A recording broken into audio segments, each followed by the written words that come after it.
নমস্কার।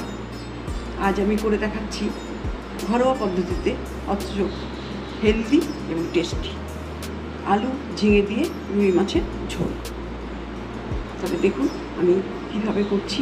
আমি নিয়েছি দুটো ঝিঙে বড় সাইজ আর দুটো বড় সাইজে আলু এমনি করে কেটে নিয়েছি।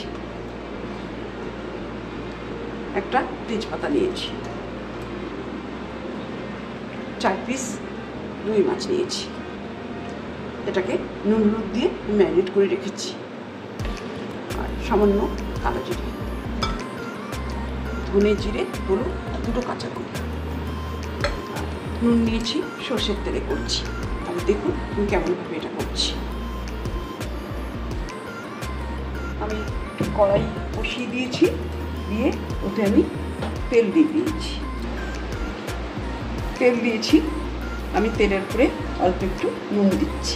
বারে বারেই একই কথা বলছি যে নুনটা দিলে এই মাছ ভাজবো তো ছিটকাবে না গায়ে।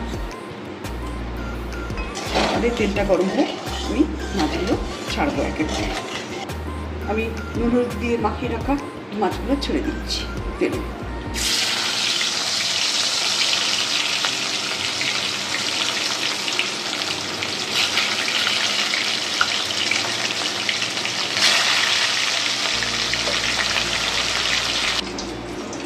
মাছগুলো আমার ভাজা হয়ে গেছে, কড়া করে আমি একে একে সব তুলে নিয়েছি। মাছটা তুলে নিয়েছি, আমি ওই তেলে কালো জিরেটা ফোড়ন দিয়ে দিচ্ছি।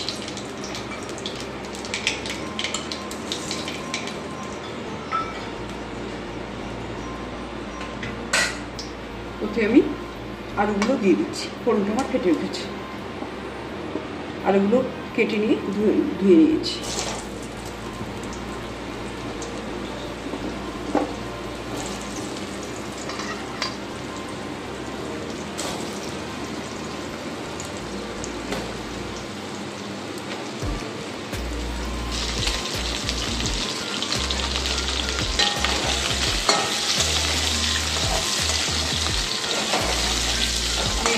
একটা তেজপাতা দুভাগ করে দিয়ে দিলাম। এবার দিচ্ছি ওই 1 চামচি নুন, আর 1 চামচি দিয়ে দিচ্ছি।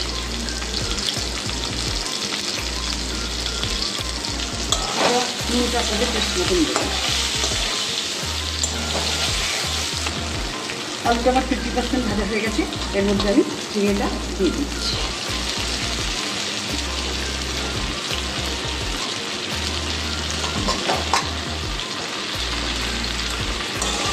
ঝিঙেটা দিয়ে একটু নেড়ে আমি ঢাকা দিয়ে দেবো। ঝিঙেটা একটু নরম হয়ে আসলে বাকি মশলাগুলো দিয়ে জল দিয়ে দেবো। ঝিঙে আলুটা ভাজা ভাজা হয়ে গেছে, এবার আমি মশলাগুলো দিয়ে দিচ্ছি। আমি দুটো কাঁচা লঙ্কা পুরো ছিঁড়ে দিয়ে দিচ্ছি। আপনারা আপনার ইচ্ছা মতন দিতে পারেন, বেশি করে দিয়ে দেবেন, ঝাল কাটাতে কিছু অনুযায়ী দেবেন। আর দিচ্ছি 1 চামচি জিরে গুঁড়ো, 1 চামচি ধনে গুঁড়ো, আর 1 চামচি হলুদ গুঁড়ো।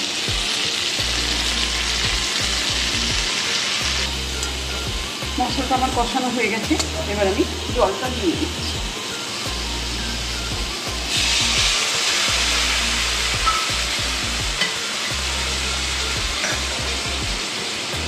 আমি এই 1 গ্লাস জল দিচ্ছি, আর ছোটো বাটি হাফ বাটি জল দিয়েছি।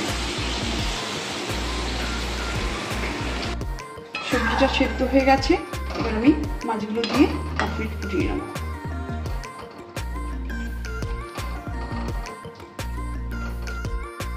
হয়ে গেল আমার ঝিঙে আলু দিয়ে রুই মাছের ঝোল। আমি পরিবেশন করে দিয়েছি। আপনাদের যদি ভালো লাগে তাহলে কমেন্টস করবেন, আর নতুন বন্ধুদের জন্য রইল সাবস্ক্রাইব করার অনুরোধ। নমস্কার।